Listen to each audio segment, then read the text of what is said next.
Bismillah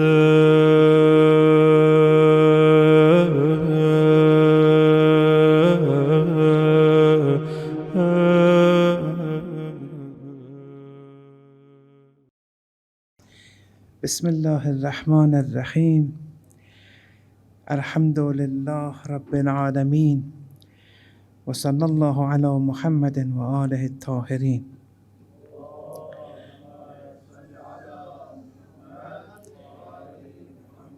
Wa la'natullah ala a'da'ihim ajma'in. The substance of the reality of me, the reality of I, the reality of what we are is immaterial. And knowledge, and under the auspices of knowledge, action, so knowledge and action, but knowledge primarily. Because actions can only be evaluated through the channel of knowledge. So knowledge constitutes, makes up, is the very fabric of this substance. We are our knowledge.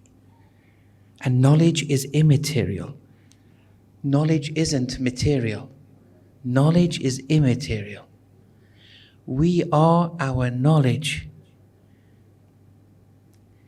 And knowledge, moment to moment, moment after moment, you are strengthening, building upon, shaping more and more yourself. Because yourself, the fabric of yourself is knowledge. It's an immaterial reality. And that which differentiates and distinguishes us from animals, we are that. Look, that X, which differentiates us from animals and other things, that X, which is knowledge, we are that. And the potential that this knowledge has in making us, animals don't have. Other existence don't have. Now, here in today's, and as a result of this substance, this knowledge, we're superior to animals. Now, tonight I want to discuss two important premises. I'll explain them and then we'll continue from them tomorrow. But they're important to establish before we start. First of all, according to the Quran, it's wajib to know yourself, the reality of what you are. It's wajib, at least rationally wajib. It's a rational obligation. We have to know, we have to have ma'rifah.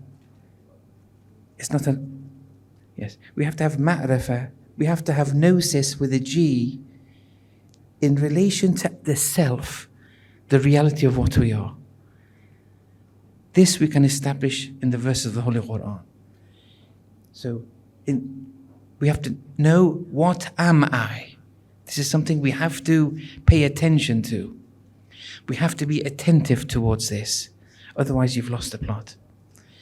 Chapter 505, Ya ayyuhalladhina amanu alaykum anfusakum.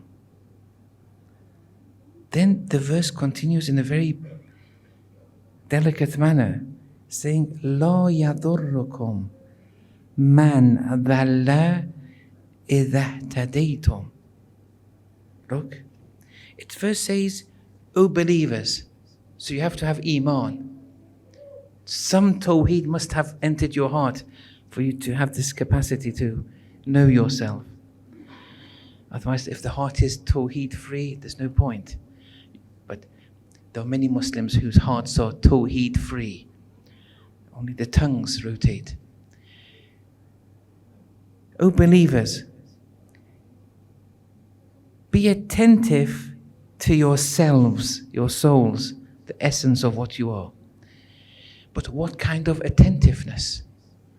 The rest of the verse explains this, opens it up. But first it says, alaykum anfusakum. Be attentive to yourselves, your nafs, the reality of the I. Because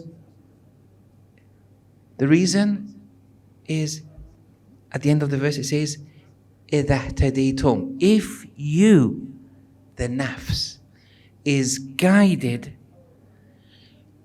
لَا يَضُرُّكُمْ مَنْ ضَلَّ. One who misguides can't harm you. Oh, look. Now this is something very important.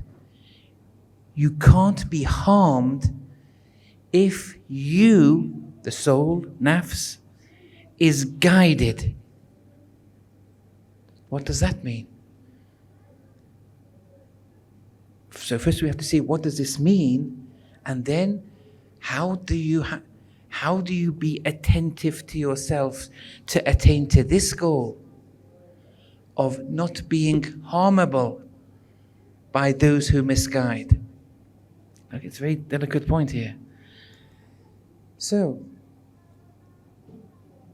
here the level of guidance mentioned in this verse, and through which every believer has the capacity to attain to, because it's saying alaykum anfusakum, and if you're guided, no one can harm you. Okay, this level of guidance is the level of guidance that the mukhlasin have, not the mukhlisin, the mukhlasin. Why do I say that? Chapter 38. قَالَ فَبِإِزَّتِكَ لَأُقْوِيَنَّهُمْ أَجْمَعِينَ. Iblis says, oh Allah, Iblis is in conversation with Allah, that by your might, oh Allah, I swear that I will misguide all of them, mankind. إِلَّا إِبَادَكَ مِنْهُمُ الْمُخْلَصُونَ. Except for your servants, amongst whom are the mukhlasin. Because the mukhlasin are outside the jurisdiction of shaitan. Here, Iblis has no jurisdiction over the mukhlasin. So the mukhlasin has attained to a level of guidance that Iblis cannot harm the person anymore. They may come towards them with temptations, but it's of no use. They won't be affected by it. So this is something important here. Let's go back to chapter 505 again. Ya ayyuhalladhina amanu alaykum anfusakum. Be attentive to your souls. Because if you're guided, i.e., if you become mukhlas, no one can harm you, those who misguide. So now the question is, what is it in alaykum anfusakum which can lead you to be a mukhlas? All these can be extrapolated from this verse.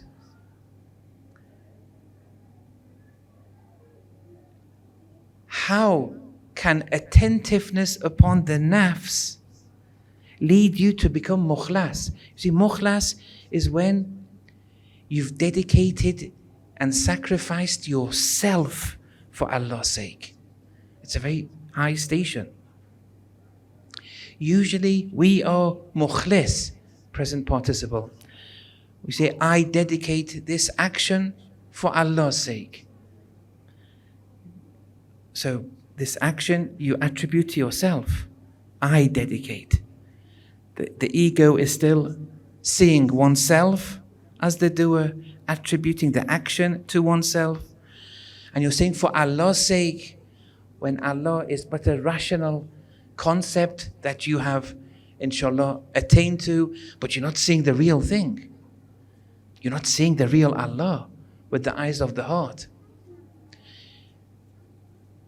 But if the I is slaughtered, not that there's no I, if the ego is suppressed, here, all you see, Allah is the effector of all actions. You don't see yourself as doing the action. You do appreciate that I am. You don't self-destruct or like that, but there's no ego. Whilst appreciating that you still are, your name is John, Peter, whatever, but Allah is doing everything. You are nothing. Here, the ego has to be slaughtered. Here you're seeing Allah. Here the Mukhlasin, when they describe Allah, it's the real thing. With the Mukhlisin, when they describe Allah, it's a rational concept. With the Mukhlasin, no, they're seeing Allah with the eyes of the heart. And that's something, Ya ayyuhalladhina amanu. Everyone has access to this. You look at Mukhlasin in different places of the Quran, Allah says no one can describe Allah except the Mukhlasin. Being Mukhlasin is it's our goal. It's something open for everyone, for all believers. Now, sometimes maybe momentarily we become mukhlas, it's possible. But the Imams, the Prophets, they were always mukhlas. Mukhlas is the first stage of being a ma'soom. Being a ma'soom has many stages. The minimum is being mukhlas. And that we have that access to, albeit momentarily. But we are mukhlis, and that's okay. But by being mukhlis, we are still veiled, because we see ourselves, we attribute the action to ourselves. Allah is not the real Allah, it's a concept. We're not really. But apart from these three veils, we can work on truly dedicating our actions for Allah's sake. Even though we're not in the vicinity of Allah, with awareness, even though we attribute the action to ourselves, all this okay, these three are barriers. Other than these three, we can make an effort to dedicate our actions truly for Allah's sake, not for ourselves. At least that much we can work on. The mentors in spiritual wayfaring, especially the students of Allama Tabatabai, here with alaykum anfusakum, be attentive to yourselves, they give different protocols for beginners, intermediate, advanced, on how to be attentive to yourself, with the aim of ultimately becoming mukhlas. For beginners, they say, for 40 days, for example, don't see anyone's faults but your own. It's a beginner prescription. For a number of days or months or whatever, you continuously refrain from looking at people's faults. You only look at your own faults. Some protocols are, whatever you do with ikhlas, you do it solely to please Allah. Solely. And this has to be worked upon. Yes. Because, for example, you may say something that I'm doing this for Allah, I'm starting this project for Allah, for example. And then halfway through the project, people leave you. You get disappointed. Why should you get disappointed? Look, you did it for Allah's sake. He knows. If in retrospect you fail in this regard, it means you weren't ready for this prescription. And you have to go back. Tawheed has to start entering your heart. Ittaqullah, there's less of it. And we'll speak more about that later. But in any case, this prescription in the Holy Quran is a rational necessity, and therefore it's binding for us salvation-wise. Ma'rifatun nafs, knowing the self, gnosis of the self is incumbent. This is one verse. Another verse in chapter 59, verse 19, وَلَا تَكُونُوا كَالَّذِينَ نَسُوا اللَّهَ. Don't be like those who forget Allah, فَأَنْسَاهُمْ أَنفُسَهُمْ. Because Allah will make them forget themselves. So, forgetting Allah means or makes you forget yourself.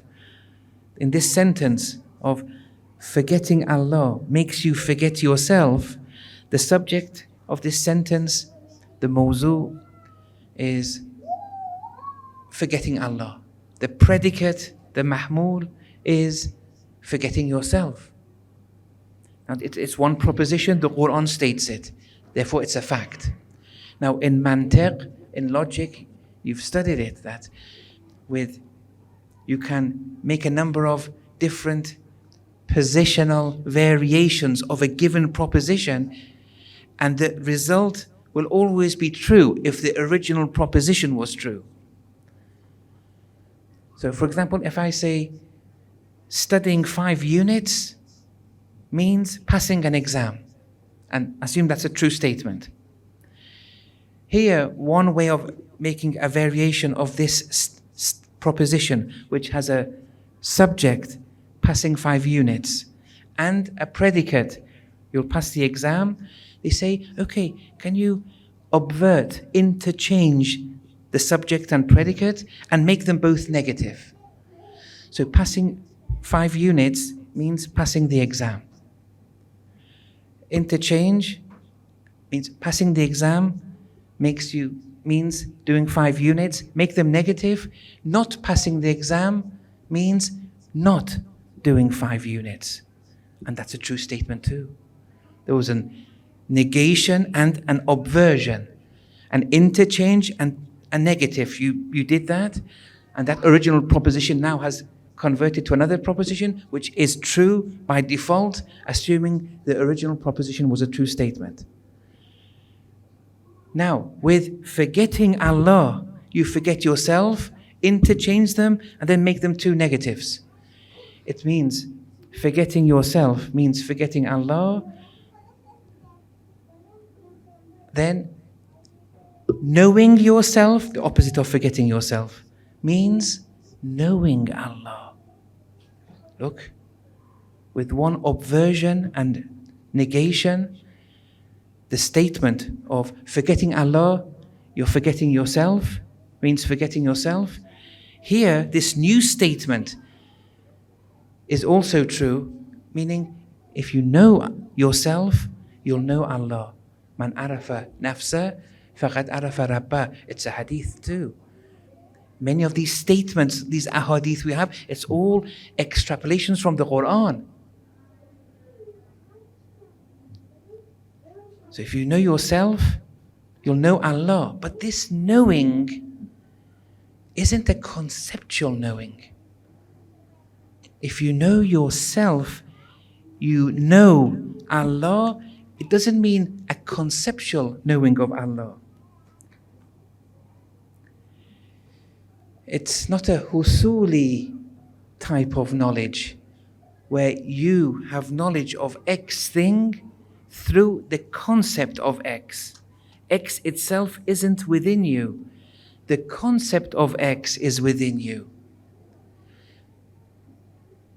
This is in contrast to huzuri knowledge, knowledge by presence, where X is within you. Look, this is very important, this. Look, for example, I have a concept of pain, but I'm not in pain. I have the concept of pain I know. But sometimes from the external world, this world here, I perceive pain because of a cause in this external realm. For example, when the dentist comes and starts operating on you, and the pain starts. This pain, you perceive the pain. The pain came from outside you. And you, through different faculties, you perceived the pain without having any concept of the pain. The pain itself is within you by means of the faculties that you have, whatever they be, but the pain itself is within you, irrespective of whether the concept of pain is within you or not. These are 2 different things. A perception, a conceptless perception is huzuri knowledge. X thing is within you. And we said ittaqullah means keep Allah within you. What of Allah? The attributes of Allah. Allah's attributes are real. Sometimes you have concepts of the attributes of Allah. What does Rahman mean? What does Rahim mean? And so on and so forth. Sometimes the attributes are within you. But this time through faculties, not the same faculties which perceive things around you. Or like pain which you perceive. Not those faculties, other faculties which enable Allah's attributes to be incorporated within you. Allah's attributes, not its concept. This is what is meant in Ma'rifatun Nafs. If you know yourself, you'll know Allah. Remember the hadith, Qalbul Mu'min, Arshur Rahman. And other hadith that the mountains, the skies, nothing, Allah says in the Hadith al-Qudsi, can embrace me, but the heart of the mu'min can embrace me. The concepts of me, the concepts of my attributes, or the attributes itself. It's a huzuri knowledge. Ma'rifatun nafs is a huzuri knowledge. You're perceiving Allah's attributes, but not the concepts. That's of no use. Well, it's of use, but I'm saying that's not the goal. So that's one premise I wanted to explain. Another premise is so that was the rational obligation of knowing oneself, knowing by presence. Another obligation that we have is knowing the Imam of any given period. Before I start, once I was in Tanzania in a school, Mombasa, there was a school there and they asked me to go, and they showed me a book of one of the years of that school, I can't remember, and it was speaking of Usul al-Din, and then it wrote that Usul al-Din is 5. There are 5 Usul al-Din, the fundamentals of religion. And I told the teacher that it's a bit problematic, because what you're saying is whoever doesn't believe in either of these 5, they're not a Muslim. And once I was in the presence of Ayatollah Wahid Khurasani, and there was a very famous scholar. If I give the name, you would know. This scholar asked Ayatollah Wahid Khurasani that how many usul of religion do we have? Which I was quite surprised, yes. This was about 22 years ago, but I remember it very well. Ayatollah Wahid replied, there are 3 usul din and 2 usul madhab. And so if you don't believe in those 2, you're still a Muslim, but you're not a Shia, for example. However, as the years progressed and everything, I had one. He wasn't a mentor. He wouldn't accept mentoring me. But every time I would go to Tehran, I would see him. Yes, but he would always say there's 5 usul al-din. And he's saying, whoever says other than this, it leads to perversion. It's a very, very heavy statement. And even when he died, in his will, he mentioned this point, which was incredible. And they may have a logic to it, I don't know, but from a Sharia point of view at least, the way I'm making these 2 different statements compatible, according to the Sharia, and Ayatollah Wahid Khurasani being an expert in the Sharia, for example, yes, we have 3 usul al-din. Those 2, imamat and adalat, we say usul al-madhab.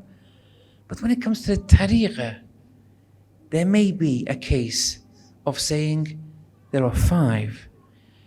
And And then if someone says, what do you mean? If you don't believe in them, will you be a kafir? The answer will be yes. You'll be a kafir in the tariqah sense, but not in the sharia sense. That was just an introduction I wanted to share with you.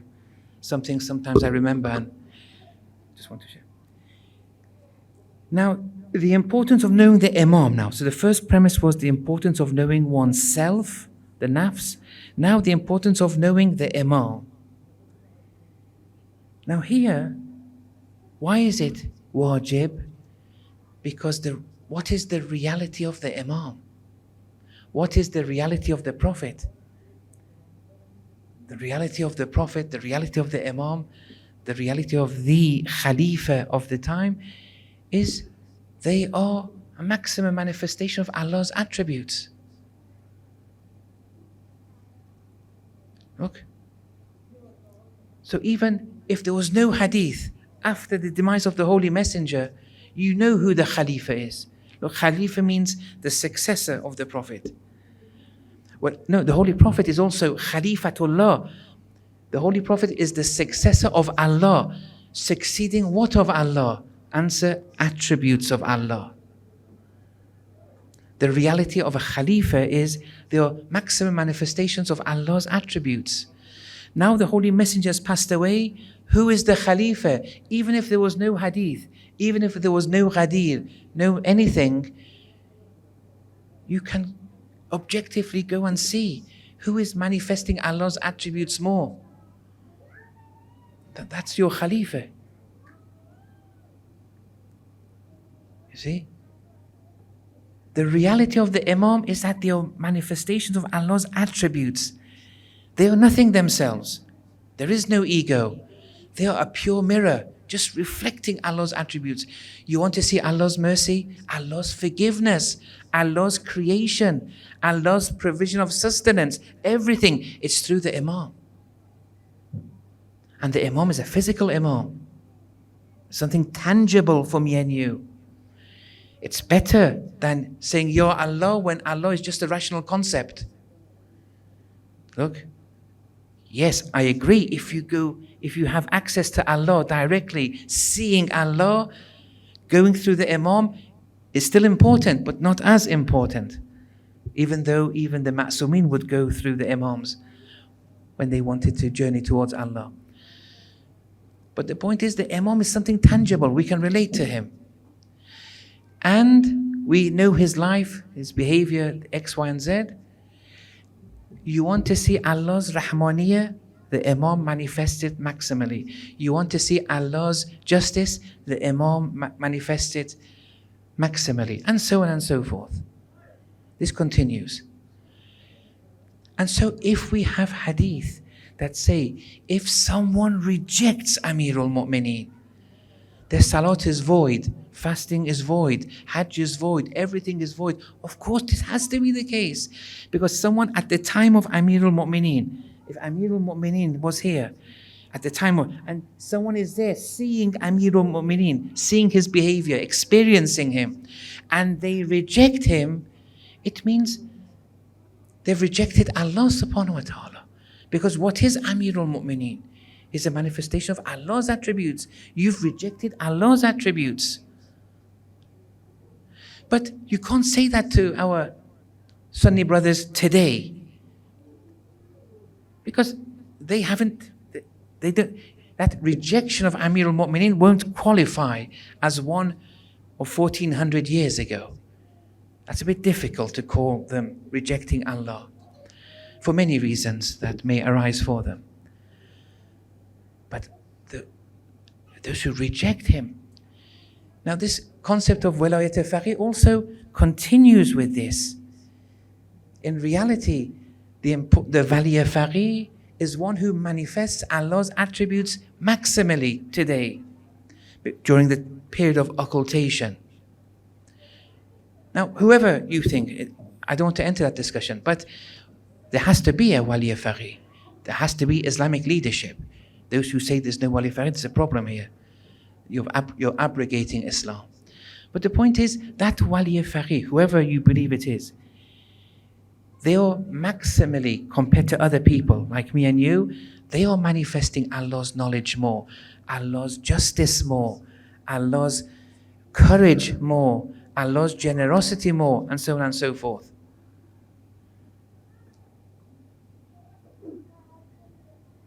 And here we encounter the Wali Faqih. We are seeing him. We are studying him. We are seeing his speeches, whoever you believe it is. If someone rejects the Wali Faqih to a lesser degree, but there's a problem here. And the problem goes back to Tawheed, to a lesser degree.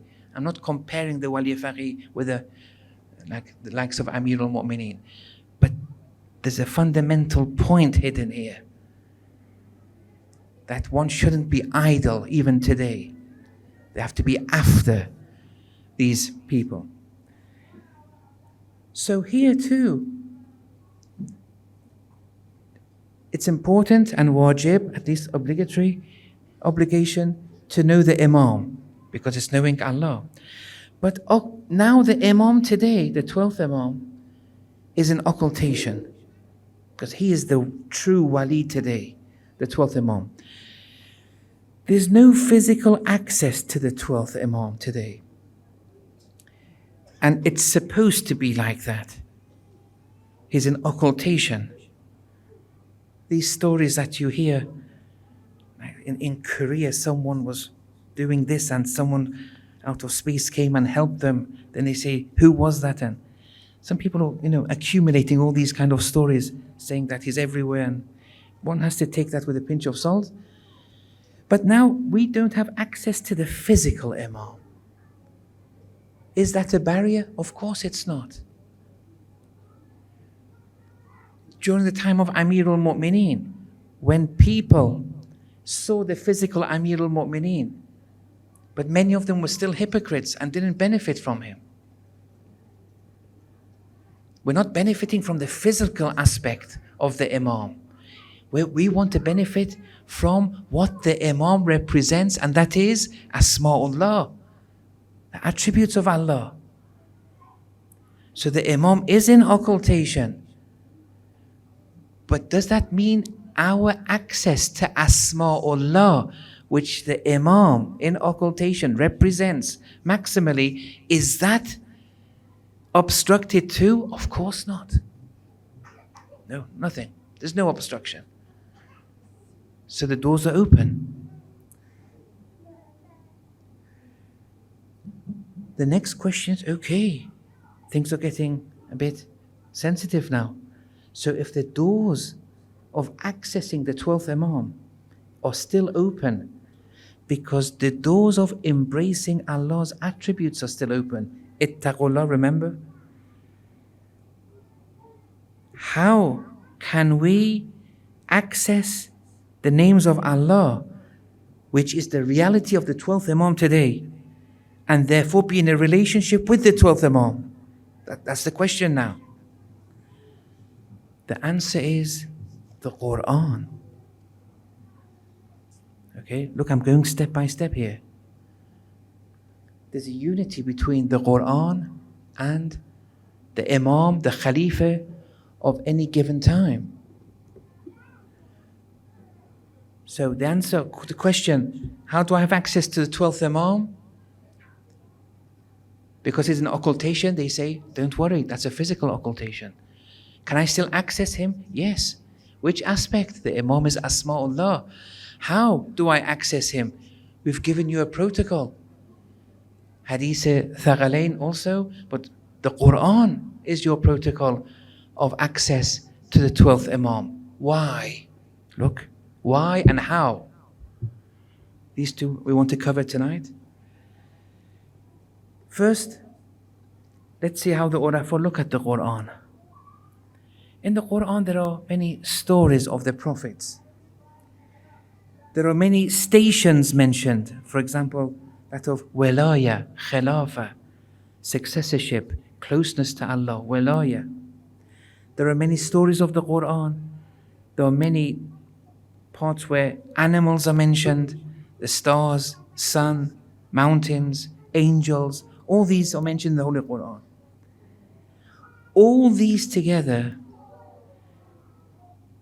which you see in the Quran, at least superficially, in reality, all these things, the stories, this, that, and the other, are expounding upon and commentating, elaborating the essential dimensions of who am I? All these stories is rotated upon the axis of what is man? Who am I? What can I become? What is my potential? How can I voyage towards Allah subhanahu wa ta'ala? And this what am I is seen in two different ways. What am I in the descending arc of existence? What am I in the ascending arc of existence? And stories of the Quran are showing this. Now I don't want to open this up here, but I will talk about the arcs of existence just in case, although most of you know, but just in case. So the Quran is a commentary to the states and stages of man's different dimensions. All of the Quran, it's a story of who am I, and the answer to who am I, who is the Prophet, being the perfect human being. All the states of perfection, all the stages and states in the Quran which manifest and are disclosed through stories, through talks of animals, through talks of the mountains, the stars, the suns, angels, prophets, walaya, all these is who is the Prophet, the nafs of the Prophet, the soul of the Prophet. And what can a perfect soul become? That's also accessible to us too. إِذَا اهْتَدَيْتُمْ, the verse we started off with.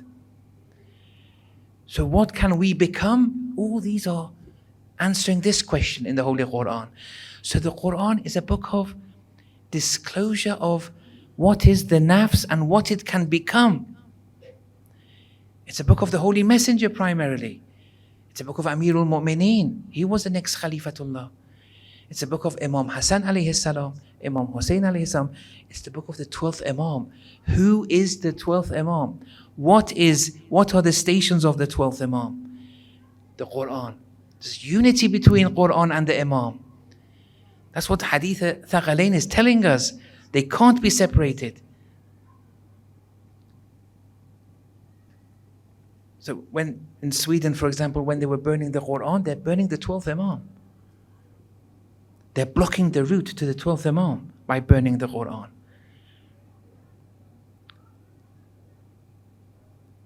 If a Muslim in Sweden dies of a heart attack by seeing what they saw with the burning of the Quran, and they can't do anything and dies of a heart attack, I don't blame them. They're just sitting there and they can't do anything. And they have to see this. That's the place they're living. And they choose to live there. At least if you want to live there, you have to do something. If you live there comfortably, you've lost. You've lost the soul. There's no hope of you and the 12th Imam. The demonstrations in Sweden were very weak. It should have been much more. They have to be scared. It's blasphemy against the Quran. And the Muslims are doing nothing. And yes, anyway. So if you want to know the 12th Imam, you have to know the Quran. Look, the question was, have I access? We said yes, because he's manifestation of Asma'ullah. Okay, where can I get access? In the Quran. All the stations the 12th Imam has. You get access to those stations. Now the next question, how can I know those stations? If you say conceptually in the seminaries, we say no. You have to attain to and have gnosis with a G and know those stations of the Quran, not with husuli conceptual knowledge. but through huzuri knowledge, where those stations are embraced within you, not the concept of the station. All those asma'ullah, all those stations in the Quran, it has to enter your heart. And you perceive it with your heart without concepts though, that irrespective of concepts. Someone may study theoretical irfan, the likes of me for example, but nothing is entering their heart. That's no use.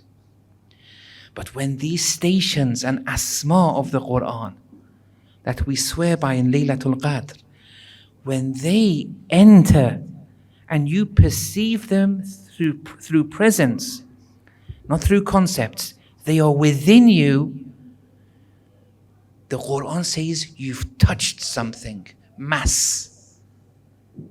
You've touched something, the real thing, not the concept. And the more you touch, the closer you get to the 12th Imam. That's true proximity with the 12th Imam. And so the final question is, what do I have to do to touch the batin of the Quran?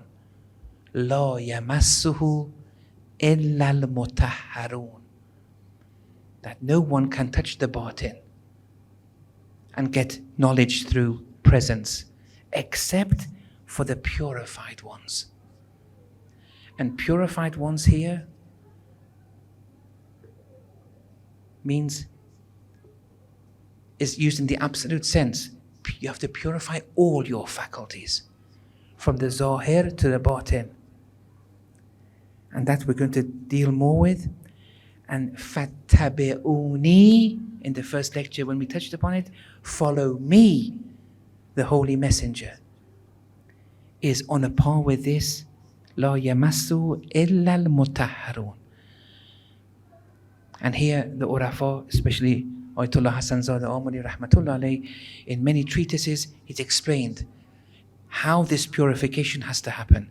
Starting with the Zahir, going in all the batini faculties, one by one. And then you can benefit and acquire that or perceive that knowledge through presence. And here the result will be you're with the 12th Imam. You'll have visions of the 12th Imam. You'll get protocols of the 12th Imam. And so on and so forth. Inshallah, we'll continue with this tomorrow. Okay. Tonight, the dhikr Musibah is in relation to Zohair ibn Qayn. With Hazrat Hur, he wasn't buried with Imam Hussain. He didn't have that merit. And if he were to be, it would have hurt him, would have hurt his spirit. But he had a good fate though. He died a good fate. And we said the reason was the relationship between him and his mother, the mother who gave him this name. And the mother was the source of his having a good fate and seeing what he saw and ending his life as he ended. And Talhur, Imam is saying this, Kama Sammatka Ummuk. The mother named you. The mother doesn't name the child of 1400 years ago. Tribal leaders do that. The mother had a particular status. She generated, by giving this name, she generated Hurriya into Hur.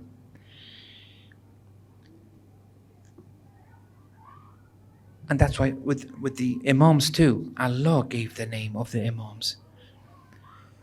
Anyway, but he was buried elsewhere. And his station, compared to the 72 who were buried, for example, with Imam Hussain, was of a lower station, but it was high. But there are degrees amongst the Shuhada.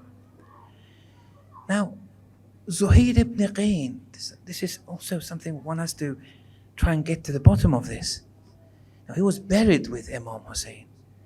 He buried with the Shuhada who were buried, at least in the vicinity of Imam Hussain. On the outside, he was an Uthmani sympathizer. We see that in the Maqtals. The Maqtals have a Zohair, but they also have a Batin. The Zohair of the Maqtals say that he was an Uthmani sympathizer, even though after the assassination of Uthman, he didn't go against Amir al-Mu'mineen. The respect was always there. But on the Zohair, he kept his distance from Amir al-Mu'mineen, Imam Hassan, Imam Hussain. On the Zohair, on the outside of things.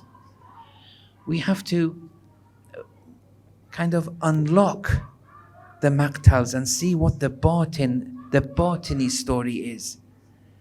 Because if you suffice with the Zahir of the Maqtals, that would be a mockery of religion, like if you, according to Allama Tabatabai, if you suffice with the Zahir of religion, if you suffice with it.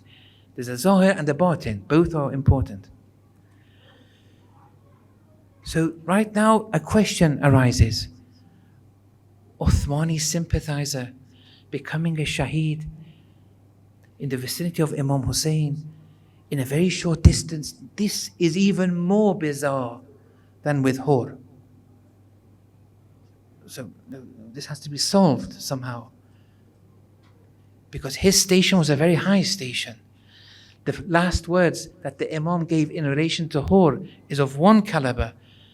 But the last words of the Imam upon the body of Zohair was of a higher caliber. But the story of the Maqtal start, he was a Uthmani sympathizer on the Zahir. So what about on the Batin? Well, we can't just make up things. We have to get it from the ahadith, from help, from the logic of the Holy Quran, and so on and so forth. Let's see where this will take us. Zohair ibn Qayn completed his Hajj with Imam Hussain after phase 1, after the Umrah of Tamattu. He left Mecca. Zohair ibn Qayn completed it. So Imam exited Mecca towards Iraq before Zohair ibn Qayn left Mecca towards Iraq, but not with Imam Hussain. So there's a few days, the difference is a few days here. According to the Zahir of the Maqtals, Zohair ibn Qayn endeavored not to establish, face-to-face or eye-to-eye contact, or, person-to-person, didn't want to be with Imam Hussain, kept his distance from Imam Hussain. And those days when they would travel, for example, every 40 odd kilometers, 8 farsakhs, for example, sometimes 10, sometimes 6, there was stations and everyone would park there. So if Zohair would see the Imam there, he's traveling faster because he's alone, for example. He's traveling faster than Imam Hussain, who's traveling with his caravan. So they may eventually come, meet one another in one of these stations. But Zohair would avoid it. He won't stop there. He'll go to the next station, for example. He wouldn't park in the vicinity of the Imam, on the Zahir of things. But once, when he reached the station and the Imam was there, the next station was too far. So he was obliged to park there. Not next to, but within the vicinity of the Holy Imam. The Imam realized this. They told him, Zohair is here. The Imam sent a messenger to Zohair, summoning him to His Holiness's tents. Reports the Zahir again say that Zohair initially didn't respond and paused, and the wife had encouraged him to accept the invitation. At least the Zahir of it says this. And Zohair finally went. And his internal state before entering the tent of Imam Hussain, and after exiting it, everyone realized something has happened. It was totally different.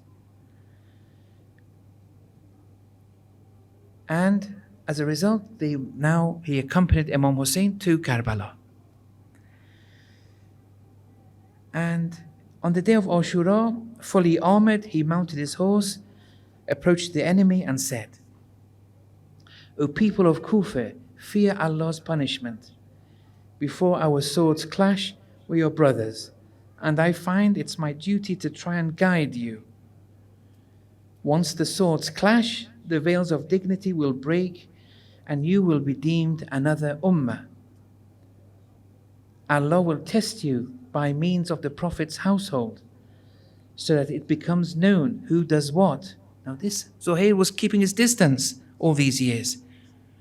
Was it just one session in the tents which changed everything?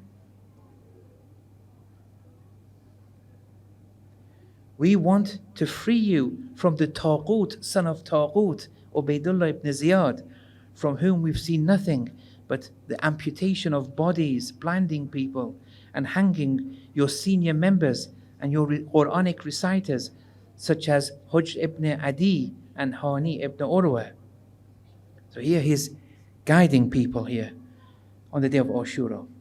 The enemy replied to Zohair, "We shall not leave here until we either kill your friend and his companions or take them to Ubaydullah ibn Ziyad."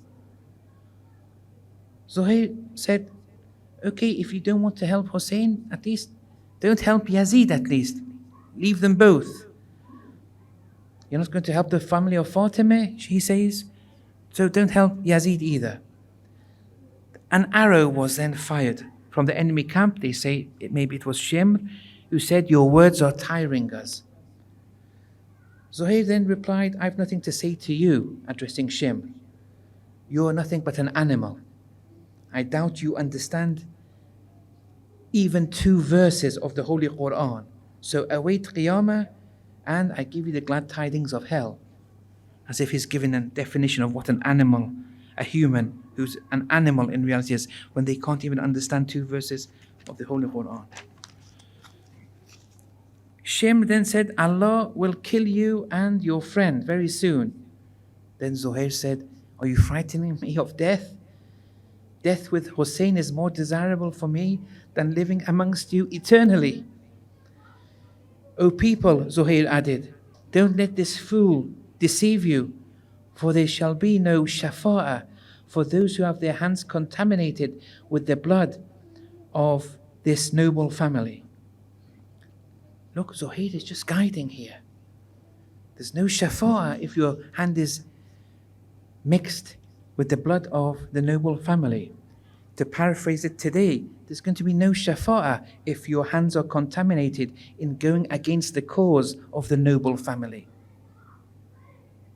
Who are the Zohair of today? We have to guide people. Don't live with this Taghut ibn Taghut. Get away.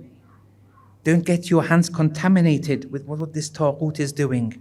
Otherwise there'll be no shafa'ah. The dialogue was continuing, Zohair was continuing. Then someone approached Zohair and told him the Imam is awaiting you, wants to tell you something. This statement of the Imam, Muhammad Jawad Maghniya, in his book Imam Hussain and the Quran has mentioned this. There the code is given by Imam Hussain, where the Imam compares Zohair to Rajulun Mu'minun min al Fir'aun. Look, everything now changes. The batin now becomes disclosed. Who was this man, believing man from al Fir'aun, which the Quran lauds and commends and praises? If you look at chapter 40 from verses 28 to 43, someone who Allah praises, someone who supports Musa and is guiding al Fir'aun to the truth, to the best of his capacity. But the Quran says he's concealed his faith. He's doing taqiyya. The Quran is saying this in relation to the Rajulun Mu'minun min al Fir'aun, which Imam Hussain is comparing with Zohair ibn Qayn. This Rajulun Mu'minun min al Fir'aun is protecting Musa according to the verses. It's saying to the people, follow me. I will guide you to the right way. Zohair was doing that. And even there's one verse, it says, he says, the Rajulun Mu'minun min al Fir'aun, man amila saliha, one who acts righteously. Sometimes the Quran says, man amila amalan saliha. Sometimes it says, man amila saliha. The difference between man amila amalan saliha with man amila saliha is the difference between mukhlis and mukhlas. That's the answer, but another time we'll explain it. Be you male or female, whilst believing, فَأُولَٰئِكَ يَدْخُلُونَ الْجَنَّةِ, you will enter heaven, يُرْزَقُونَ فِيهَا بِغَيْرِ حِسَابٍ, and you'll be granted sustenance which can't be numbered. And the mu'min of Al Fir'aun said, if you don't listen, you're going to receive the worst of punishments. So here, that's the story. Zohair, from the very beginning, was a love of Ahlul Bayt. From the very beginning, it wasn't a quick transition, like with Hur, who had a background though. He was a lover, but he was doing taqiyya. And whilst he was doing taqiyya, like the mu'min min al Fir'aun, he was guiding to the best of his capacity. It maximized in Ashura. What a station he had. And then the Maqtal say, the battle started and he killed many soldiers, this, that and the other. And finally he was struck down from behind by 2 soldiers. And when they was brought to the tents, the holy Imam approached him. The Imam said, may Allah grant you proximity with Allah and curse your killers. Allah la'natullahi ala al-qawm al-zalimin.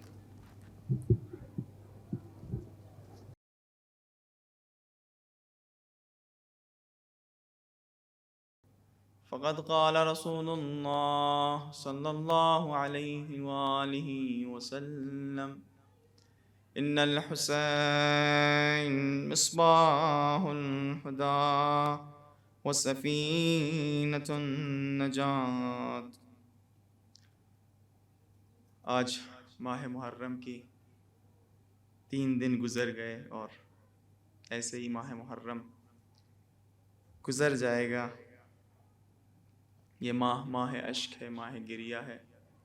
آیت اللہ بہجت ایک واقعے کو نقل کرتے ہیں اسی گریہ اور اشک کے سلسلے سے کہ 2 دوست تھے، ایک شیعہ شخص اور ایک ناصبی شخص.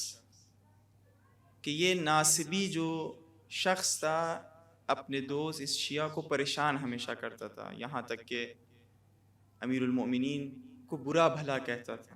تو ایک دن یہ شیعہ شخص جب بہت اذیت ہوا تو اس سے یہ کہا کہ میں جا کر نجف میں تمہارے سلسلے سے بد دعا کروں گا اور امیر المؤمنین سے شکایت کروں گا. یہ ناصبی شخص کہتا ہے جاؤ، جو کرنا ہے کر لو، جہاں جانا ہے چلے جاؤ.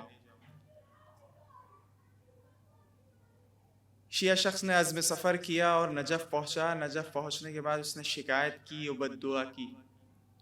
اس کو مکاشفہ ہوا. جب مکاشفہ ہوا،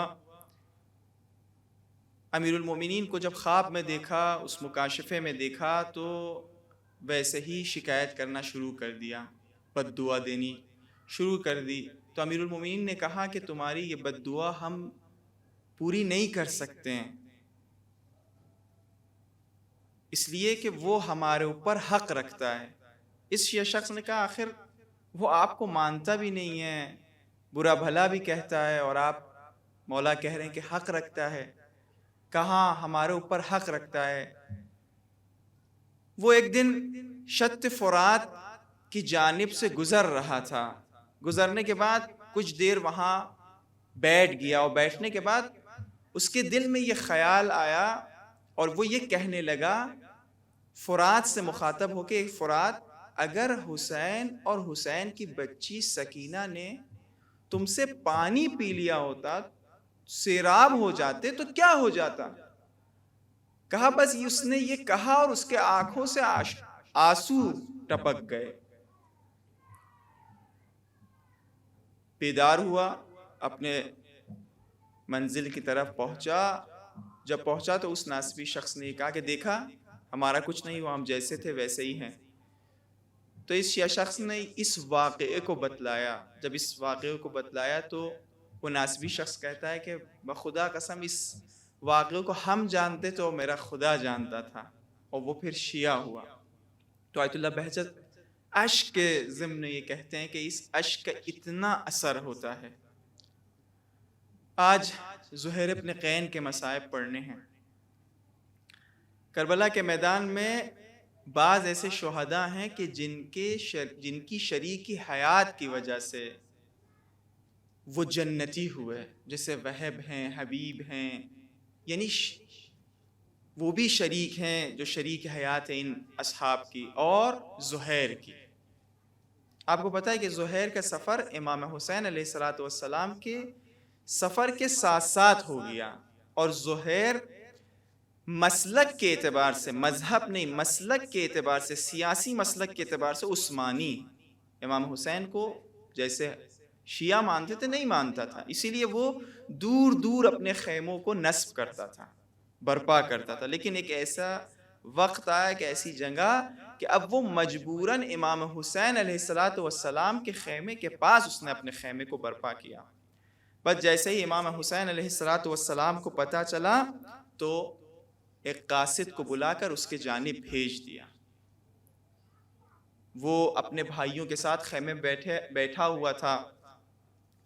قاصد پہنچتا ہے اور جو مقتل کے جملے ہیں وہ قاصد یہ کہتا ہے ابا عبداللہ الحسین قد بعثنی الیک لتأتیہ.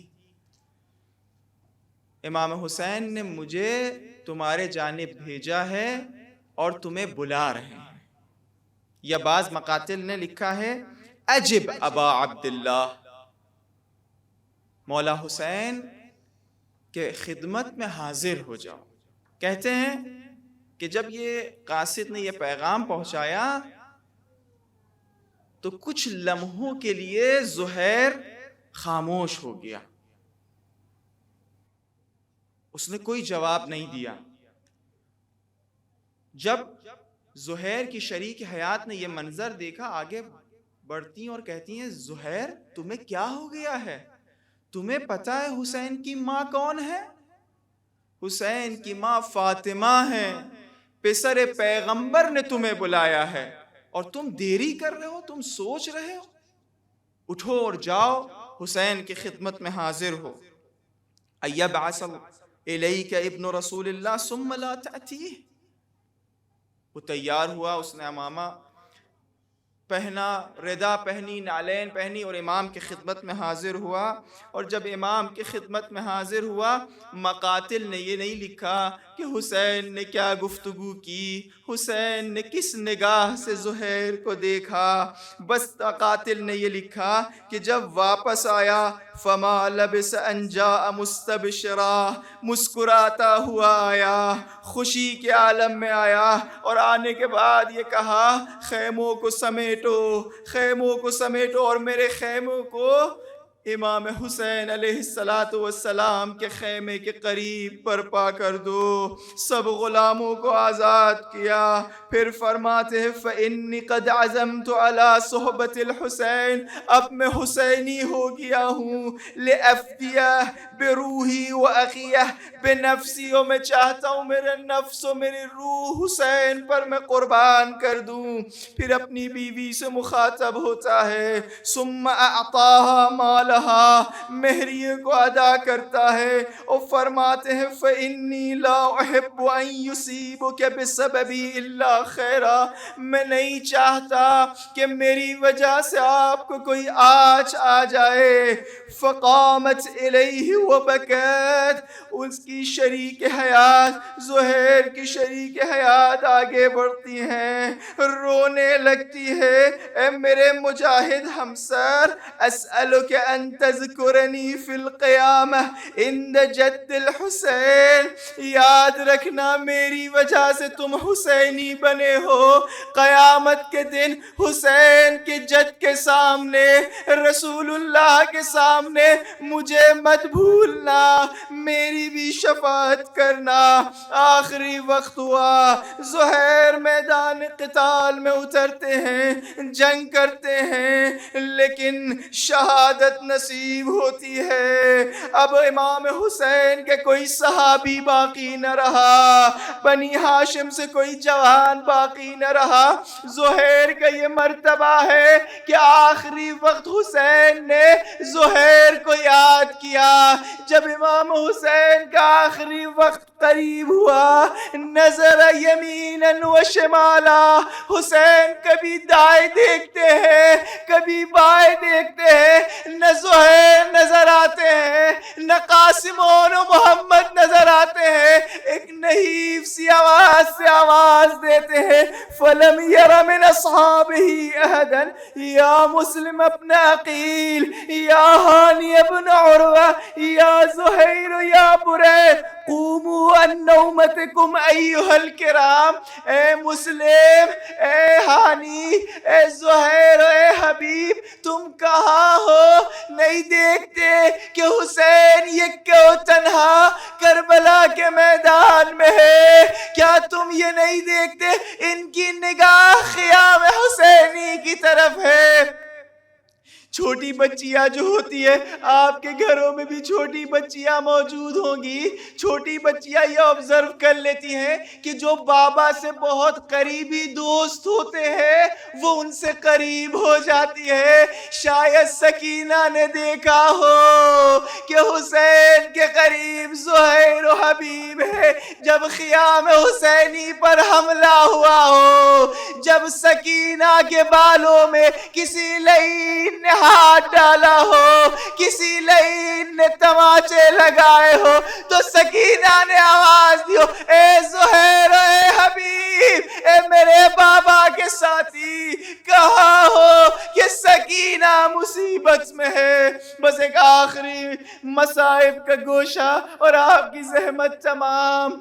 زہیر کی شریک حیات نے کربلا کے بعد، تمام مقتل کے مصائب کے بعد غلام کو آواز دی، ایک کفن دیا، کہا جاؤ اپنے آغا زہیر کے بدن میں یہ کفن اڑا دو۔ وہ غلام میدان میں جاتا ہے لیکن کفن لے کے واپس آ جاتا ہے۔ زہیر کی شریک حیات بولتی ہے آخر تم نے کفن کیوں نہیں پہنایا؟ وہ غلام کہتا ہے آخر میں کیسے کفن پہناتا کہ جب زہیر کے مولا حسین ابن علی اوریا بدن میں کربلا کی تپتی ہوئی ریت میں بے گور و کفن پڑے ہیں۔ سَيَعْلَمُ الَّذِينَ ظَلَمُوا أَيَّ مُنقَلَبٍ يَنقَلِبُونَ۔ پروردگارہ اس مختصر سی عبادت کو قبول فرما۔ پروردگارہ جہاں جہاں ظلم ہو رہا ہے ظالموں کو نیست و نابود فرما، مظلوموں کی جان مال عزت و آبرو کی حفاظت فرما۔ پروردگارہ بہت سارے لوگ حاجت لیے ہوئے ہیں، پروردگارہ ان سب کے حاجتوں کو پورا فرما۔ بہت سارے لوگ اولاد کی درخواست کر رہے ہیں، پروردگارہ ان سب کو صاحب اولاد فرما۔ تمام مریض احوال جو ہاسپٹلوں میں ہیں، بیمار ہیں، بیماران لا علاج، پروردگار بحق ابا عبداللہ ان سب کو جلد از جلد شفا یاب فرما۔ اللہم صلی علی محمد وآل محمد، اللہم کل ولیک الحجۃ ابن الحسن صلواتک علیہ وعلی آبائہ فی ہذہ الساعة وفی کل ساعة ولیا وحافظا وقائدا وناصرا ودلیلا وعینا حتی تسکنہ ارضک طوعا وتمتعہ فیہا طویلا۔ ماتم حسین۔